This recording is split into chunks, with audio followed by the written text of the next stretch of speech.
I've been dating this lady exclusively for 6 months, and I got to know her about 18 months ago while I was going through the process of my divorce, and I've been divorced since August last year. And basically what's happening is, since we got exclusive, I thought that the right questions to make were, okay, so what do you expect out of this, right? Do you want to get married? Do you want to have kids? And how that's going to go? And I was always very upfront and sincere that I wasn't ready to commit to more things. And now the questions keep on surfacing, and we talked on a almost weekly basis about this, of if what she wants, because she wants to have kids, wants to get married, and she doesn't want to have it now, but she wants a commitment from me. Like, oh, am I going to be on the long road? And I don't think I'm ready for that. And is it the right thing to break it up since she wants more and I can't give her? I'm smiling, dude, because she wants her some Phil. Dude. Yeah. You're like, oh, yeah. So are you asking me if because right now, after a year of getting to know somebody, 6 months in, she wants almost you're like a letter of intent, right? Like, you're not going to buy the house now, but I want you to go ahead and sign this paper that says one day you're going to buy this house, right? Should you go ahead and just call it off? Is that what you're asking? Yeah, that's basically it, because but at this age, right, I'm 35, she's 34, and of course, it's nothing catastrophic, but let's say if she really wants to have kids, it's a great time to prepare, right? Even if we're not going to have kids right now in the next year or two, but if I'm not certain about this and I already have a kid, right? My boy is great, 11 years old, we have a great relationship and all that, but I'm not ready, right? So if she wants to see opportunities, see other people that are actually on board and would be ready to go, right, so to say. But hold on. You're delineating this into a series of like, no pun intended, but you're divorcing yourself from the fact that this lady likes you. Yeah. And so don't make it about this kid thing and this preparation thing. I mean, those are part of it, but I think she likes you. Yeah, she does. And she would commit, she would jump off the high dive with you and say, I'll spend the rest of my life with you. And so, yes, she could go check out other options, right? She could go window shopping or swipe writing for other people who might fit like a commitment profile. Mm-hmm. But I don't want to blow past the fact that she likes you. Yeah. And I think the question you have to ask yourself is, do you want to break up with her? All right, I've been telling you about Cozy Earth for a long time now. Cozy Earth has so many products that my family and I love because Cozy Earth gives you the kind of comfort that makes coming home a reason to drop your shoulders and even celebrate. All of Cozy Earth's gear is breathable and cozy, just like the name says. And as always, Cozy Earth stands by their products. You can check them out, you can try them out, and if you don't love them, you can return them hassle-free. Go to CozyEarth.com/Delony and use code Delony for an incredible offer just for my audience. Do you want to break up with her? And I wouldn't, if you love hanging out with her, you've developed a great relationship with her. You think she's great and wonderful. You're just not in a place where I can say, I got a kid already, where if I want to get married again, if I want to have kids again, all that kind of stuff, that's okay. But that's going to be her relationship to terminate. If you are finding out, and tell me if I'm wrong here, if you're finding out that there's a core disagreement, and her way of handling that disagreement is bringing it up in long, drawn-out conversations every week. And you're beginning to ask yourself, do I want to spend the rest of my life with somebody who this is how they handle disagreements? Then be honest about that. Mm-hmm. But if you're saying, I love hanging out with you, you're the best, I am not going to give you this commitment right now. That's not the stage of life I am in. Then she gets to decide whether she wants to be with you or not.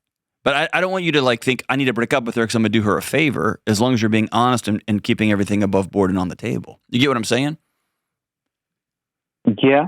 But if you've met a wonderful person, she was great to talk with as you were going through like the business transaction part of a divorce, which is always awful. Yeah. And then now y'all have gotten romantically interested in each other, and she's been a great person to hang out with for the last 6 months, but you're recognizing I'm not going to marry this person. Mm-hmm.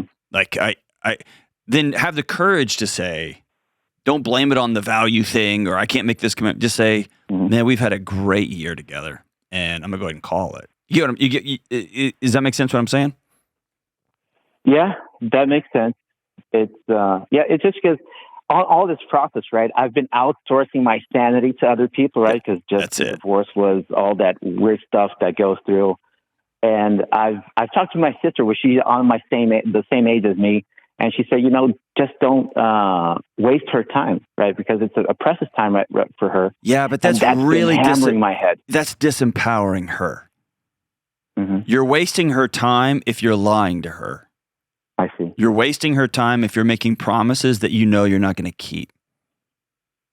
You're not wasting her time if you're telling the truth. If I would say to her, right?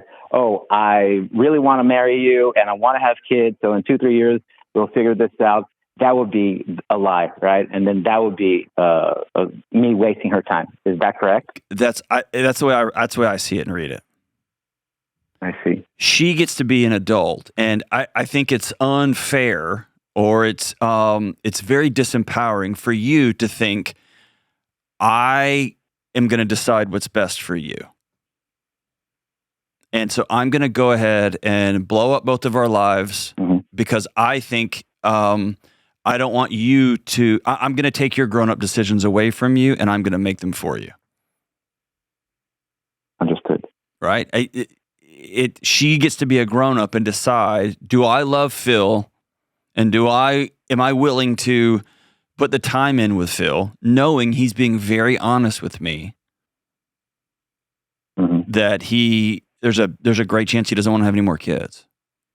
There's a great chance he's not going to want to get married anytime soon. Mm-hmm.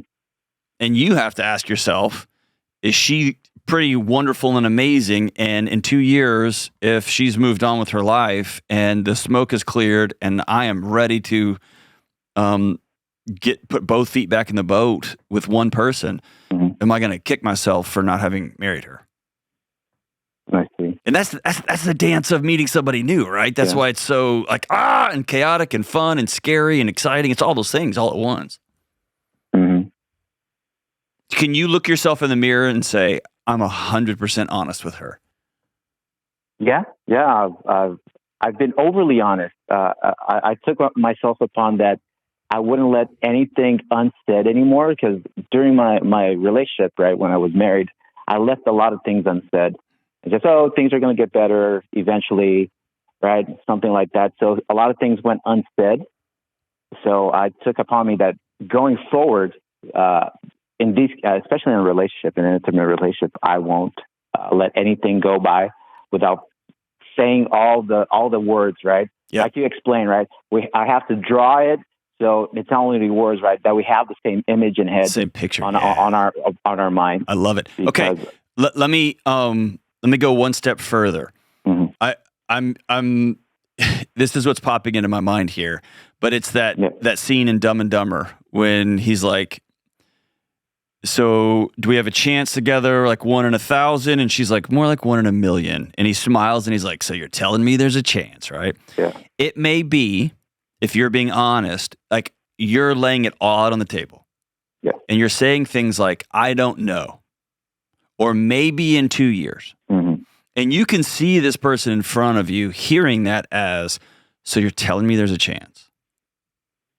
The next level, and this is a personal conviction of mine, that when you are in a relationship with anybody, whether you're boss, employee, friend to friend, or especially romantic relationships, it's my job to learn to speak in a language that you can hear. Yeah. And so if you are getting that sense, you spend a year with this person, you've gotten connected to this person, If you can see she's not hearing the words that you're saying, my challenge to you would be go one level deeper, which might look like, here's the deal.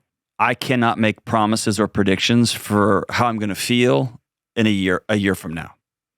I'm going to ask that we don't have the marriage or kid conversation for 6 months. I don't want to have that conversation again. And that would be speaking in a language that says, oh, I'm not telling you there's a chance. And I'm telling you right now, I don't want to continue in this pattern because we're starting to get into this dance where you have a conversation, I try to be honest with you, I get overly honest with you, and then I say, well, maybe, and now she's back to, so tell me there's a chance, and now we're just dancing. We're just in the same rhythm. Yeah. And so somebody's got to break the dance. Yeah, because it's just she went through also a traumatic divorce and all that. Let's not get into that, but she doesn't have a track record of taking the best decisions for herself. That's why it's always been on my mind. Not your job. Yeah. Your job is to love well, to be completely honest, and to speak in a language that she can hear. It's her job to go get therapy. It's her job your job to treat her with dignity and respect and honor all the time. It's her job to heal from her divorce. It's her job to, if she struggles with making good decisions and with romantic partners, to go dig into why that's happening. But you can't help it if you are completely honest, you put everything on the table and she refuses to hear it, because then you're going to end up saying, I don't want to be with you in a romantic relationship, not because one day you want to have kids and I might not want to have kids, but because we're not we're not able to speak to each other in a way that we can both hear each other. I think that makes a lot of sense, Doc. Are you in? Are you out? That is the point, right? Let me challenge you here. If you're going to break up with her, have the courage to break up with her because you no longer want to be in a romantic relationship with her, not because you're trying to pseudo-nobly protect her from herself. Understood. Fair? That is fair. I think it's a clear path forward. Cool. But yeah, it's if I could say this, dude, I'm honored to know a man who learned from his previous relationship and is committed to hanging in there, and not hanging in there, to making significant changes moving forward. Like, I'm going to always tell the truth. I'm going to always put things on the table. I'm going to have hard conversations. That's awesome. That means you grew and you learned from your last one. And that's amazing. And it's tough when we fall in love with somebody who we like being with and they want more from us than we want to give, or that we are able to give at this time. And it looks like the only problem in front of us is a calendar issue. I promise you that's not the biggest challenge. The biggest challenge is how y'all are trying to process this thing. But good on you, man. The best you can do is treat her with honesty and dignity and respect, and to let her be a grown-up and make grown-up decisions too.